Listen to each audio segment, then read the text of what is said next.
सो भाई, आज वो रात है। हर इंसान की लाइफ में एक ऐसी रात आती है जहाँ पर उसको लगता है कि आज बस अभी कल मैं उठूँगा और दुनिया मेरे हाथ में होगी। फुल ऑन मोटिवेशन रहता है, राइट। आज वो रात है। बट ये मोटिवेशन किसी भी कोई आई गेस इतनी भी बड़ी चीज़ करने की मोटिवेशन नहीं है। लाइक लोग बोलते हैं ना, रातों रात मेरे को बिलियनियर बनना है, रातों रात मेरे को 200-300 के डेडलिफ्ट मारनी है। ऐसा कोई मोटिवेशन नहीं है, बल्कि मोटिवेशन थोड़ा अलग सा है। मोटिवेशन क्या है कि फाइनली आई गेस 2 हफ्तों के ब्रेक के बाद मैं फाइनली अपने पावर लिफ्टिंग या फिर पावर लिफ्टिंग जर्नी पे वापस आने वाला हूँ, जहाँ पर मैं अपनी स्ट्रेंथ को वापस मैक्सिमाइज़ और टिल फेलियर पुश करने वाला हूँ। क्योंकि इन 2 हफ्तों से मैंने अपने जो हैवी वेट सेशंस थे वो सब हटा दिए थे और सिर्फ light weight muscle hypertrophy workout किया था, जिससे मुझे रिज़ल्ट मिला थोड़ा बहुत। बट 2 हफ्ते पहले मैंने अपना कट भी ख़त्म किया था, तो डाइट से थोड़ा बहुत तो नहीं बोलूँगा, पर मैं पूरा ही डाइट से निकल चुका था। और जो नॉर्मल घर पे खाना बनता था वो खाता था, और कभी कभी बाहर का थोड़ा बहुत तो अभी वो सब बंद अभी प्रॉपर, क्योंकि जून महीना आने वाला है और मेरे को ये चीज़ रियलाइज़ हो चुकी है कि मेरा पहला प्लान था कि एक दूसरे स्कूल में एडमिशन लेने का, जो स्कूल सितंबर से शुरू होता है। तो मेरे को लगा था कि मेरे पास आराम से 6 महीने रहने वाले हैं, तो आराम से प्रेप करेंगे, आराम से बॉडी बनाएंगे, स्ट्रेंथ को मैक्सिमाइज़ करेंगे। But the plan has changed very well. पूरा ही कम्प्लीटली चेंज हो चुका है। मैंने एक दूसरे स्कूल में एडमिशन लिया है, सीबीएसई में। पहले मैं स्टेट में जा रहा था, पर अब मैं सीबीएसई ले चुका हूँ। एंड अगर मैं तुम्हें अपना शेड्यूल बताऊँ तो वो कुछ ऐसा रहने वाला है कि मैं सुबह उठूँगा, मैं 6, 5:30, 6 बजे उठूँगा। 7 बजे मुझे स्कूल जाना है, 12:30 तक मैं मोस्टली घर तक पहुँच जाऊँगा। फिर मुझे 1 बजे तक जिम भागना है। 1 से 3 हम वर्कआउट करेंगे, या फिर मैक्सिमम 3:30, नहीं 3 तक ही वर्कआउट कर पाएंगे। फिर 4 तक मेरे को ट्यूशन के लिए भागना है, और 8 से 8:30 बजे के बीच में मैं घर पे पहुंच जाऊंगा।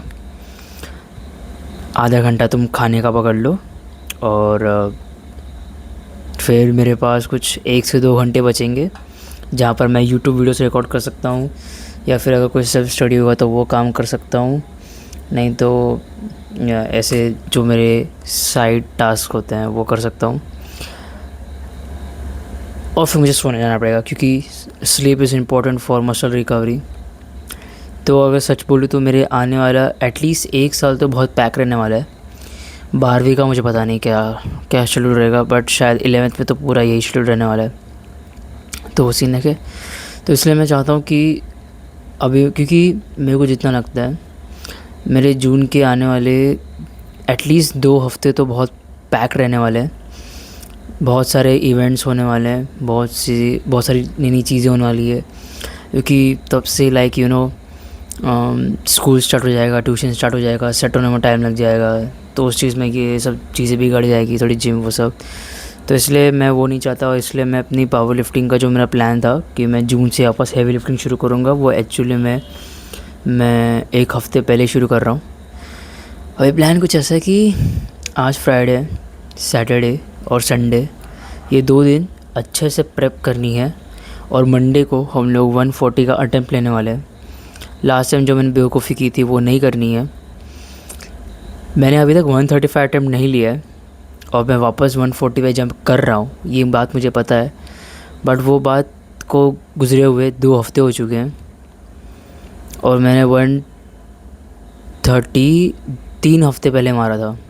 तो मुझे लगता है it will be reasonable to jump on 140 not 145, क्योंकि हम 3 हफ्ते बाद अटेम्प्ट ले रहे हैं। एंड सी, अगर 140 का अटेम्प्ट नहीं जाता तो मैं एटलीस्ट 130 का ट्राई करूँगा, ठीक है। एंड टू बी ऑनेस्ट, मैंने 1 या 2 दिन पहले एक डेडलिफ्ट सेशन लगाया था। मेरा उस दिन कुछ मोटिव नहीं था कि मुझे पीआर सेट करना है, ऐसा कुछ भी। उस दिन मैंने बस किया कि जो डेडलिफ्ट की जो फॉर्म जो टेक्निक है कहीं मैं वो भूल ना जाऊँ, कहीं बॉडी उस चीज़ से अलग ना हो जाए, इसलिए मैंने एज अ सेट कि भाई 4-5 दिन पहले मैं अपनी बॉडी को तैयार करना शुरू कर दूँ कि हाँ भाई देखो हैवी लिफ्टिंग और डेडलिफ्ट को उस फॉर्म में उस टेक्निक पे वापस आना है। तो वही प्रैक्टिस करने के लिए लाइक मैंने एक छोटा सा डेडलिफ्ट सेशन लगाया था जिस पे मैंने सोचा कि मैं 120 मैक्स जाने वाला हूँ, एंड मैं वही किया, पर उस दिन 120 लगा ही नहीं। अब हो सकता है कि मैं 2 हफ्तों से कोई भी एक हाई प्रोटीन डाइट नहीं खाया, उसकी वजह से हो सकता है मसल रिकवरी नहीं हो रही, उसकी वजह से हो सकता है। सो लेट्स सी आने वाले इन 2 दिनों में मुझे अपना प्रोटीन इंटेक, अपना water intake, sodium, glucose, fats का भी इतना बड़ा रोल नहीं रहेगा, mainly carbohydrates and protein is the main चीज़, क्योंकि पिछले 2 हफ्तों से मैंने कोई भी हाई प्रोटीन डाइट कंज्यूम नहीं किया है, जिसका मतलब है कि मेरे इन 2 हफ्तों के ट्रेनिंग सेशन से एक बार भी रिकवरी मुझे अच्छे से मिली नहीं है। तो इसलिए मेरे को एटलीस्ट इन 2 दिनों में अच्छा खासा प्रोटीन इंटेक करना है, जिससे मसल रिकवरी हो जाए जितनी होनी चाहिए और मैं पीआर लगा सकूँ, या एंड दैट्स द प्लान। एक और चेंजेस जो मैं अपने लाइफ में कर रहा हूँ वो ये है कि अब से मैं रोज़ सुबह जल्दी उठने वाला हूँ। इसका मेन रीज़न क्या है? पहला रीज़न, स्कूल की डेट्स पास आ रही है, मुझे फिर से सुबह जल्दी उठने का लाइक शेड्यूल वो सब शुरू हो जाएगा, एक वो रीज़न है। पर उससे बड़ा एक रीज़न ये है कि लाइक मैं आजकल साकेत के व्लॉग बहुत सारे देखता हूँ, एंड कहीं ना कहीं मुझे ऐसा लगता है कि सुबह उठना और सुबह उठ के जिम जाना is the most productive thing you can do, क्योंकि सुबह सुबह माइंड फ्रेश रहता है, बॉडी में एनर्जी रहती है थोड़ी बहुत अच्छी खासी, और उसमें अगर तुम एक मील्स ऐड कर दो, लाइक जस्ट वर्कआउट के 1 घंटे पहले अगर तुम एक हाई कार्ब्स मील ऐड कर दो तो एनर्जी हाई लेवल तक पहुंच जाती है। क्योंकि मैं आजकल नोटिस कर रहा हूँ मेरे साथ हो क्या रहा है, मैं यूजुअली दोपहर को ट्रेन करता हूँ, जो पहले चलता था, ठीक है, क्योंकि पहले मैं उठता ही लेट था, ठीक है, लाइक मैं उठता था ऑलमोस्ट दोपहर ही हो जाती थी, तो लाइक मेरे उठने के 2 से 3 घंटे बाद मैं जिम में चला जाता था। पर आजकल तुम्हारा भाई थोड़ा जल्दी उठ जाता है, 8 तक उठ ही जाता हूँ मैं, 8-9 तक, और 8-9 से लेके फिर 2-3 बजे तक जिम का वेट करना, एंड लाइक होता है ना कि दोपहर तक फिर तुम्हारी एनर्जी क्रैश हो जाती है, तुम बहुत लेज़ी फील करते हो, तुम्हें लगता है कि यार जिम नहीं जाना आज। वही चीज़ें हो रही है मेरे साथ पिछले 2-3 दिन से, और एंड पता नहीं क्यों लाइक मुझे ऐसा लगता है कि सुबह सुबह उठने से माइंड फ्रेश रहता है, और वीडियोस बनाने का जो एक आइडिया रहता है ना वो बहुत अच्छा आता है। क्योंकि मैंने नोटिस किया, देखो 2 टाइप की वीडियोस हमेशा बनती है, ठीक है। एक टाइप की वीडियो होती है जहाँ पर तुम खुद को फोर्स करते हो कि भाई मेरे को वीडियो बनानी है, ठीक है, बहुत टाइम से वीडियो गई नहीं है, मेरे को एक वीडियो बनानी है नहीं, और वो वीडियो कभी अच्छी परफॉर्म करती नहीं है, टू बी ऑनेस्ट। और वहीं पे दूसरी तरफ होता है कि तुम्हारे दिल से एक आवाज़ आती है कि हाँ भाई ये एक अच्छा वैल्यू है, ये एक अच्छा आइडिया है, इस पर वीडियो बना सकते हैं, और फिर तुम वीडियो बनाते हो, and it goes way beyond your limits, way beyond your expectations. फिर चाहे उसमें तुमने कितना ही एफ़र्ट डाला हो, कितना ही कम एफ़र्ट डाला हो, एडिटेड हो ना हो, कुछ फ़र्क नहीं पड़ता, क्वालिटी क्या है, ऑडियो क्या है, नहीं, कुछ नहीं फ़र्क पड़ता। अगर वो आइडिया, वो टॉपिक, वो वैल्यू तुम्हारे दिल से निकल रही है, एंड तुम ऐसा दिल से कि हाँ भाई ये है कुछ बोलने वाली चीज़, तो वो वीडियो अच्छा परफॉर्म करती है। मुझे नहीं पता अभी ऐसा होता है, मेरे साथ तो हुआ है भाई। हाँ, अभी कभी कभी होता है कि कभी कभी लाइक ऐसा हुआ है कि मैं सोचता हूँ कि हाँ ये वीडियो अच्छी है, अभी बनाता हूँ, पर वीडियो परफॉर्म नहीं करती अच्छी।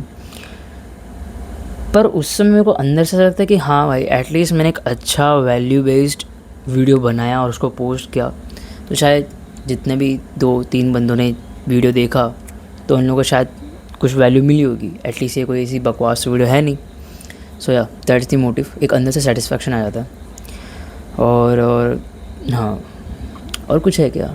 नहीं। एंड या मैं अपने डेली व्लॉग्स डेली तो नहीं बोलूँगा, बट मैं ट्राई करूँगा कि एटलीस्ट हफ्ते में 3 से 4 व्लॉग्स आ जाए, और देखते हैं कि वो बाद में जब शेड्यूल हमारा स्टार्ट हो जाएगा स्कूल वो सब का, तो कैसा जाता है, क्योंकि तब तो फिर पैक हो जाएगा, एडिटिंग का टाइम उतना मिलेगा नहीं, रिकॉर्डिंग करो सब देखते हैं वो कैसा जाता है। बट आई गेस अभी टाइम है हमारे पास, क्योंकि अभी मुझे लगता नहीं कि इतना शेड्यूल बोल रहा हूँ, इतना सिलेबस रन होने वाला है। आई गेस मेन स्टडीज़ तो सितंबर अक्टूबर के बाद से शुरू हो जाएगी, क्योंकि तब होता है भाई पढ़ो पढ़ो ये पढ़ो वो पढ़ो। तो देखते हैं, या that's the thing, let's see कैसे जाता है।